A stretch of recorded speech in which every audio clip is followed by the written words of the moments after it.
In this presentation, we're going to be checking out the new 3D type tool inside of Maya 2016 Extension 1. We're going to use it to animate several lines of text into this design that we've already started. So let's go ahead and grab that type tool and begin walking you through a few of the basics. So we'll grab the type tool and we're just going to kind of scale this word down a little bit so that it fits into the design a little bit better. We'll jump over to our perspective view and we'll begin working with this type. So one of the things that the type tool does that's really nice is it works very well with multiple lines of type. So if we do something like 3D type Maya and we jump over to the text tab, you'll see that we have the ability to adjust the spacing between those lines, the spacing between the words, as well as the spacing between the individual characters. If you want to have very precise control over a given character, you can use the type manipulator tool. So that allows you to adjust a given character as well as a given word, or finally you can work at the line level. And this is also the way the animation tools work. You can work at the character level, the word level, or the line level. So with that done, we're going to go ahead and right justify this stuff. We'll grab our translation tool and sort of push this guy over here, and we're going to go and select a font. So all the fonts you have installed in your computer are going to show up. You're going to get a preview of what they actually look like, and you can use the up and down arrow keys to cycle through these guys really quickly if you want to. It's also worth mentioning that in this example, we don't really want italics, so we're going to go ahead and just switch that over to a regular font. So the next thing that we're going to do is we're going to go ahead and we're going to add in a couple of the basketball teams that might be in the Final Four. Instead of the Sweet 16, we're going to do the Final Four. So I'm going to copy and paste that information in from an external application. It could be Word. In this example, I'm just using Illustrator because that's where I laid the type out before. And we'll just grab that guy and paste it in here. So we've got 4 teams in our package here that we're going to be animating. So we're going to go ahead and scale this stuff down. And this looks pretty cool. I kind of like it, but you'll notice that it doesn't really have that same arc or bend that this Illustrator file that we brought in earlier using the scalable vector graphics workflow has. And that's because this is being deformed with this bend deformer, this nonlinear deformer. So we want to hook that nonlinear deformer up to our type, and that's really simple to do by just editing the membership of that tool. So if we go ahead and say deformer, edit membership, we can add that object into our selection now and just add all those vertices in there. So now if we look at that guy, you can see obviously it's also hooked up to that bend deformer. Pretty straightforward. Now I might want to just push these guys forward ever so slightly and maybe rise it up a little bit more. That looks pretty good. And I'm actually going to kind of push it back this way also because it looks a little too far off. So now that we've done that, we want to begin animating this type. And this is actually really pretty awesome. This is where the tool really starts to shine. So if we jump over to the animation section and we turn on animate, we can animate any of the translation attributes. So if we just start to spin this around maybe the y-axis here, you can see that we're spinning essentially around the midpoint of each character. We could modify that by adjusting the pivot point of where it's going to spin around. And we can also change whether we're spinning at the character level. We can go spin at the word level. Or obviously, you know, if you start to change where that pivot point is, you're going to get a very different look and feel based on where that pivot point is going to be. So let's just kind of zero that pivot point back to the middle there. 0.5 is sort of around the middle, and we'll switch this back to character here. I'm actually going to kind of give this a little bit of an offset so that when we animate this in, it's going to have a little bit of wave to it, a little bit of rock to it. That looks kind of nice. So the next thing that we want to do is we want to also use this text tool to animate the type coming on.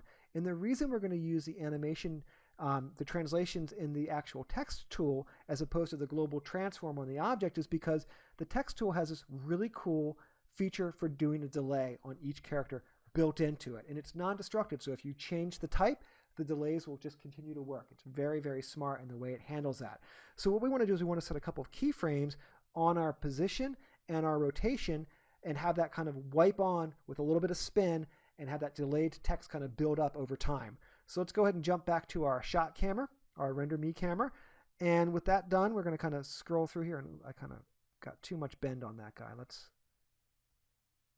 get that back to where we were. That's much better. All right. So what we want to do is we want to have this text kind of bleed on here. And around frame 380 or something like that, I definitely don't want that text in yet. Let's actually kind of reposition that guy down the X a little bit further here. So we're going to go into that type tool. And I'm going to say, you know what? At this frame, I want to have this guy pushed way, way back at frame 380. We're going to push this guy back to a value of something like 200. And we're also going to set our spin to be something like a value of 300. And we're just going to go ahead and we're going to keyframe all that information. And then we're going to move forward to frame 400. And by frame 400, we don't want to have any rotation on that guy, and we want to have this all the way in, maybe even minus 10 in. So it's going to come in a little bit further, and we'll keyframe that. Now we have a 50 frame delay on this. So what that means is these characters are going to kind of wipe in, and each one is going to be delayed by 50 frames. So we get this really nice little kind of effect of that type sort of wiping on and building in. And that looks pretty cool.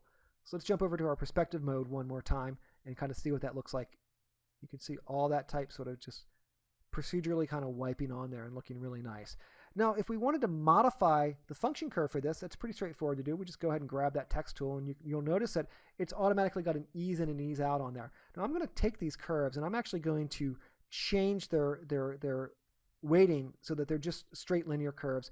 And the reason I'm going to do that is I'm actually going to put a jiggle deformer on top of this, and I want those to have a, kind of just a linear acceleration, and I'm going to let that jiggle deformer handle kind of the ease out. It's going to give us a really nice kind of cool little effect or look to this guy. So we'll jump back to the render camera. We'll kind of frame up on this guy, and we can grab a range here, like right where that type's kind of coming on, so we don't need to see the full range of this. We can kind of start our animation there, and we'll hide those basketball players, and we'll kind of scrub forward in time here. We'll grab this object, and we're going to layer on top of this that jiggle deformer.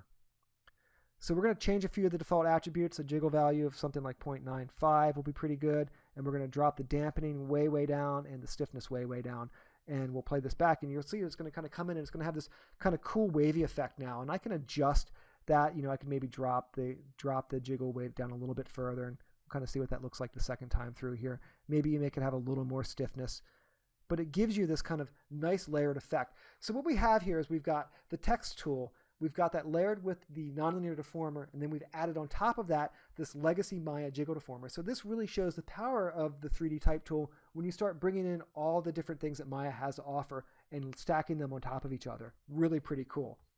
So the next thing that we want to do is look at a completely different example of how we can do some animation using an external system to drive the text tool. So we'll go ahead and we'll delete everything inside of here. We're going to get a new object in our scene, a new text object. So we'll go ahead and we'll bring up the create type. And for this guy, we're going to go ahead and just drop that intensity down on that shader. It's a little too bright. And we'll go back into this type, and we'll change it from 3D type to something kind of fun. So I don't know, any Unix guys out there, they'll appreciate this. So we've got super user in our scene here. And what we're going to do is we're going to animate this, but instead of setting keyframes on the animation system, we're going to have an external source drive that. So we want to zero out the pivot, or all the objects down to the origin. So if we just drop that kerning scale down to 0, everybody's basically sitting at the origin. And what I'm going to do is I'm going to end up driving these with an in particle system. So let's go ahead and grab our sketch particle tool, and I'll just start dropping down a few particle points. So we'll go SUPERUSER. So we've got our particle system inside of our scene. I'm going to add on top of that a Newton field, and then I'm going to add on top of that a vortex field. So these particles, if we go ahead and we look at the attributes for them, I've got a couple things set up on them. I've got collision set to do some self-colliding. I've got their collision radius kind of cranked up a little bit here. And I've also got rotation value turned on. So it's going to compute that rotation when it collides with each other and when it collides with the ground plane. So we're going to set this back to frame 1. We'll rewind our animation, and we'll put this up to a range of something like 3,000. So now that we've got that all set up, the next thing that we want to do is we want to go ahead and hook the particle system up to the type. So we'll grab both the particles and the type. We'll jump into our node editor, and we'll just graph these guys. So the shell deformer is really where all the animation happens inside of the type tool. So we're going to show all the attributes for that shell deformer. And the one that we're really interested in is this translate in PP. So we're going to expand that guy out, and we're going to grab the position of the particles, and we're going to drive that position. So you can see they start to move along for the ride. And we're also going to grab the rotate PP, and we're going to have that drive those guys. So with that done, we can grab our Newton field, which is kind of fun to play around with here. And we'll sort of just go into the interactive playback mode. And those guys are going to try to get to that Newton field. The vortex is going to kind of spin those around a little bit. and as they collide with the ground, they're going to get a little bit of rotation, and when they collide with each other, they're also going to get a little bit of rotation. And here's where the really crazy thing happens. If we go back into this text tool, because it's completely non-destructive, and we start to make changes to it, well, it's just going to work. It's really, really kind of cool. So let's go back to that type tool. Where are you? Right there. So instead of being super user, we'll say super cool. And maybe we'll jump into the geometry section for this guy, and we'll give it an outer bevel. And maybe we'll give that outer bevel, like an extrude offset. It's a little bit higher, something like 2. And maybe give it a little more extrude depth. And maybe we'll just go in here and just add onto that some shaders. So if we rewind this and play it back, you can see that obviously completely non-destructive in nature. Everything that we've done just works. And that's really the power of the new text tool inside of Maya 2016 Extension 1. Thanks for taking the time to check it out.